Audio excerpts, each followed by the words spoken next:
கொடுக்கப்பட்ட இரு எண்களின் மீச்சிறு பொது மடங்கின் மதிப்பானது அவ்விரு எண்களின் மீப்பெரு பொதுக்காரின் மதிப்பை விட 6 மடங்கு அதிகமாகும். மேலும் அவ்விரு எண்களின் மீப்பெரு பொதுக்காரின் மதிப்பு 12 மற்றும் அவ்விரு எண்களில் ஒரு எண்ணானது 36 மற்றொரு எண்ணின் மதிப்பு காண்க. அப்ப இந்த வார்த்தையில் படிக்கும் என்ன வார்த்தையில் வருது நமக்கு? மீப்பெரும் பொது காரணி, மீச்சிறு பொது மடங்கு, ஒரு எண் மற்றொரு எண் காண்க.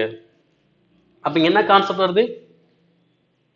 A into B இரண்டு எண்ணின் பெருக்கல் பலன் எல்சியம் கச்சிசியம் பெருக்கல் பலனுக்கு சமம். ஓகே, அப்ப இரண்டு எண் போடணும், எல்சியம் கட்சி மதிப்பு போடணும். ஓகே, இப்ப பாருங்க, ஒரு எண் தான் கொடுத்துட்டாங்க, இன்னொரு நம்பர் கொடுக்கல. ஓகே, அப்போ ஒரு எண்ணா வச்சுக்கலாம், ஏன்னு வச்சுக்கலாம். இன்னொரு நம்பர் எனக்கு தெரியாது, அப்ப பி. ஓகேங்களா? அடுத்து மீ பெரும் பொது காரணி மதிப்பு எவ்வளோ? 12. அதாவது கச்சிசியம் மதிப்பு எவ்வளோ? 12. ஓகே, எல்சியம் மதிப்பு என்ன சொல்றாங்க? மீ சிறு பொது மடங்கின் மதிப்பு எப்படி இருக்குமா?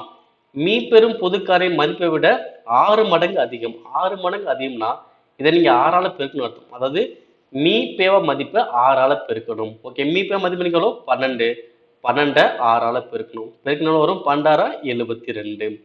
அப்ப மீ பேவ 12 அப்படின்னா மீச்சி மணிக்குள்ள வரும் 72.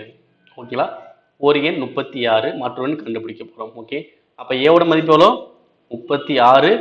பியோட மதிப்பு எனக்கு தெரியாது. எல்சிஎம் எவ்வளோ? 72. ஹச்சிசிஎம் எவ்வளோ? 12. ஓகே, படிக்கலாமா? 1 36 36, 2 36 72. அப்ப பியோட மதிப்பு எனக்கு என்ன வரும்? ரெண்டையும் மண்டையும் இருக்குன்னா 24. அப்ப மற்றொரு எனக்கு என்னது? 24. Option C.